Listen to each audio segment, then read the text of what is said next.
Welcome to learn together. मैं हूं संजना और हम लोग देख रहे हैं Bihar state social science paper 1 से संबंधित क्वेश्चंस को, यानी कि परीक्षा में आने वाले क्वेश्चंस को हम लोग देख रहे हैं। और हम लोग यहां पर सब्जेक्ट वाइज और चैप्टर वाइज इसको लेकर के चल रहे हैं और उसके अकॉर्डिंग क्वेश्चंस को कर रहे हैं जो कि एग्ज़ाम में पूछे जाने वाले हैं। तो यहाँ पर हम लोग बिना टाइम गंवाए फटाफट देखते हैं कि क्या क्वेश्चन है। तो देखेंगे यहाँ पर कि महात्मा गांधी ने किस पत्र का संपादन किया था। इनमें से कौन सा पत्र है जिसका संपादन महात्मा गांधी के द्वारा किया गया था? तो वो है यंग इंडिया। कौन सा है? Young India. Right answer is option number B. इसके बाद हम लोग देखेंगे कि किस पत्र ने रातों रात वर्नाकुलर प्रेस एक्ट से बचने के लिए अपनी भाषा बदल दी। किस पत्र ने रातों रात वर्नाकुलर प्रेस एक्ट से बचने के लिए अपनी भाषा बदल दी? तो ये अमृत बाजार पत्रिका थी। कौन सी? Amrita Bazar Patrika. Right answer is option C. अगला है 13वीं सदी में किसने ब्लॉक प्रिंटिंग के नमूने यूरोप में पहुंचाए थे? ब्लॉक प्रिंटिंग के नमूने यूरोप में पहुंचाए थे। कौन था? तो वो मार्को पोलो था। कौन था? Marco Polo. Right answer option ए। अगला देखेंगे गुटेनबर्ग का जन्म किस देश में हुआ था? तो गुटेनबर्ग का जो जन्म है वो जर्मनी में हुआ था। कहाँ हुआ था? Germany. Right answer option B. Gutenberg ने सर्वप्रथम किस पुस्तक की छपाई की? तो गुटेनबर्ग ने सबसे पहले बाइबिल की छपाई की। किसकी? बाइबिल की। Right answer option D. Next, England में मुद्रण कला को पहुंचाने वाला कौन था? इंग्लैंड में मुद्रण कला को पहुंचाने वाला कौन था? तो कौन था? कैक्सटन था। Right answer option B. अगला है किसने कहा मुद्रण ईश्वर की दी हुई महानतम देन है, सबसे बड़ा तोहफा है? ये बात किसने कहा था? तो ये बात मार्टिन लूथर ने कहा था। Right answer option B. Next है रूसो कहाँ का दार्शनिक था? रूसो कहाँ का? तो रूसो फ्रांस का दार्शनिक था। कहाँ का दार्शनिक था? फ्रांस का दार्शनिक था। Right answer option A. Next, विश्व में सर्वप्रथम मुद्रण की शुरुआत कहाँ हुई? विश्व में सर्वप्रथम मुद्रण की शुरुआत कहाँ हुई? तो सर्वप्रथम मुद्रण की शुरुआत जो हुई वो चीन में हुई। Right answer option C.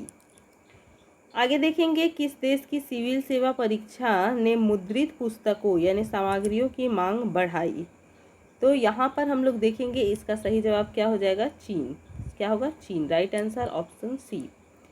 अगला है मुद्रण तकनीक का विकास सर्वप्रथम कहाँ हुआ? मुद्रण तकनीक का विकास सर्वप्रथम कहाँ हुआ? तो चीन में हुआ। Right answer option B. अगला देखेंगे इक्विजिशन क्या है? इक्विजिशन क्या है? क्या यहाँ पर पूछ रहा है कि इक्विजिशन क्या है? तो सही जवाब हो जाएगा धर्म अदालत है। क्या है? धर्म अदालत है। Right answer option A. Next, vernacular press act कब पारित हुआ? वर्नाकुलर प्रेस एक्ट कब पारित हुआ? तो ये 1878 ईस्वी में पारित हुआ। कब पारित हुआ? 1878 ईस्वी में वर्नाकुलर प्रेस एक्ट पारित हुआ।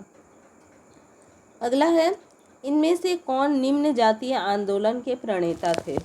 कौन निम्न जातीय आंदोलन के प्रणेता थे? तो ज्योतिबा फुले थे। कौन थे? Jyotiba Phule. Right answer option B. Next, Hind Swaraj पुस्तक के लेखक कौन थे? हिंद स्वराज पुस्तक के लेखक कौन थे? तो ये थे महात्मा गांधी। कौन थे? Mahatma Gandhi. Right answer option A. Next है 95 स्थापनाएं किसकी रचना है? 95 स्थापनाएं मार्टिन लूथर की रचना है। Right answer is option A. अगला देखेंगे संवाद कौमुदी का प्रकाशन किस भाषा में हुआ? संवाद कौमुदी का प्रकाशन किस भाषा में हुआ? तो बांग्ला भाषा में हुआ। Right answer is option B. अगला देखेंगे बंकिम चंद्र चट्टोपाध्याय का पहला उपन्यास कौन सा था? बंकिम चंद्र चट्टोपाध्याय का पहला उपन्यास दुर्गेश नंदिनी था। कौन था? Durgesh Nandini. Right answer is option C. आगे देखेंगे निम्नलिखित समाचार पत्रों में सबसे अधिक प्रतिक्रियावादी कौन था? सबसे अधिक प्रतिक्रियावादी कौन था? तो वो इंग्लिशमैन था। कौन था? Englishman. Right answer is option D. Next, मेरा बचपन और मेरा विश्वविद्यालय नामक पुस्तक किसने लिखी थी? मेरा बचपन और मेरा विश्वविद्यालय नाम की पुस्तक मैक्सिकम गोर्की ने। मैक्सिकम गोर्की ने। Right answer option A. Next है आरंभिक मानव अपने भावों की अभिव्यक्ति किस माध्यम से करता था? तो अपने भावों की अभिव्यक्ति चित्र बनाकर करता था। Right answer option B. Next है अमृत बाजार पत्रिका का प्रकाशन किसने आरंभ किया? अमृत बाजार पत्रिका का प्रकाशन मोतीलाल घोष ने प्रारंभ किया। Right answer option D. अगला है ब्लॉक प्रिंटिंग का चलन किससे प्रारंभ हुआ? ब्लॉक प्रिंटिंग का चलन किससे आरंभ हुआ? तो ये हुआ अक्षरों की छाप बनने से। Right answer option C. Next है जापान में छपाई की तकनीक किसके द्वारा लाई गई? जापान में छपाई की जो तकनीक थी ये किसके द्वारा लाई गई? तो ये लाई गई थी चीनी बौद्ध भिक्षुओं के द्वारा। चीनी बौद्ध भिक्षुओं के द्वारा। Right answer option D.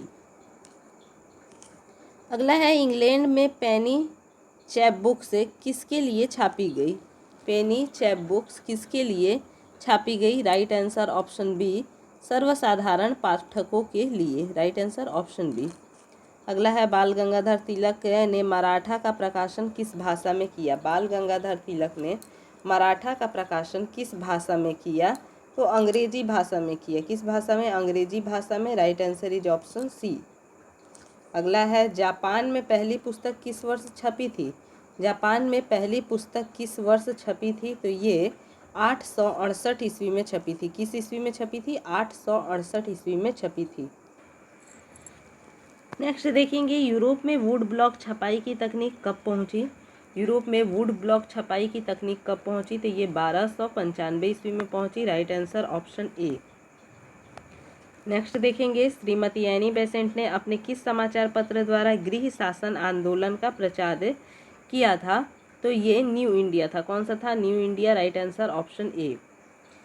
अगला है फ्रांस में छपी विलियोथिक ब्लू पुस्तकें कैसी थी? विलियोथिक ब्लू पुस्तकें जो थी वो कैसी थी? सस्ती थी। कैसी थी? सस्ती थी। Right answer option B. अगला देखते हैं यहाँ पर भारतीय समाचार पत्रों के मुक्तिदाता के रूप में कौन गवर्नर जनरल विख्यात है? तो कौन सा गवर्नर जनरल विख्यात है? तो विलियम बेंटिक विख्यात है। Right answer option C. अगला है एक पैसिया मैगजीन ने किस देश में प्रकाशित हुआ? एक पैसिया मैगजीन किस देश में प्रकाशित हुआ? तो ये इंग्लैंड में प्रकाशित हुआ। Right answer option A, option C. Europe में कागज बनाने का पहला कारखाना कहाँ खोला गया? यूरोप में कागज बनाने का पहला कारखाना कहाँ खोला गया? तो ये खोला गया था जर्मनी में। Right answer option C. अगला है छापाखाना का आविष्कार किसने किया? छापाखाना का आविष्कार गुटेनबर्ग ने किया। राइट आंसर ऑप्शन ए। बेलनाकार प्रेस का आविष्कार किसने किया? बेलनाकार प्रेस का आविष्कार किसने किया? रिचर्ड एम होने। रिचर्ड एम होने। Right answer option C. आगे देखेंगे भारत में छापाखाना पहली बार कहाँ खोला गया? भारत में छापाखाना सबसे पहले गोवा में खोला गया। कहाँ पे? गोवा में। Right answer option B. निम्नलिखित में गुलामगिरी के लेखक कौन थे? गुलामगिरी के लेखक ज्योतिबा फुले। गुलामगिरी के लेखक Jyotiba Phule. Right answer option C. Bharat में पहला समाचार पत्र किसने प्रकाशित किया? भारत में पहला समाचार पत्र विलियम बोल्ट्स ने प्रकाशित किया। राइट आंसर ऑप्शन ए। अगला है वर्नाकुलर प्रेस एक्ट किस गवर्नर जनरल के समय पारित हुआ? तो वर्नाकुलर प्रेस एक्ट जो है वो लॉर्ड लीटन के समय में पारित हुआ। Right answer option C. अंग्रेजी भाषा में बंगाल गजट का प्रकाशन किसने आरंभ किया? तो अंग्रेजी भाषा में बंगाल गजट का जो प्रकाशन है वो जेम्स आंगस्टन हिक्की ने किया। जेम आंगस्टन हिक्की ने किया। Right answer option B.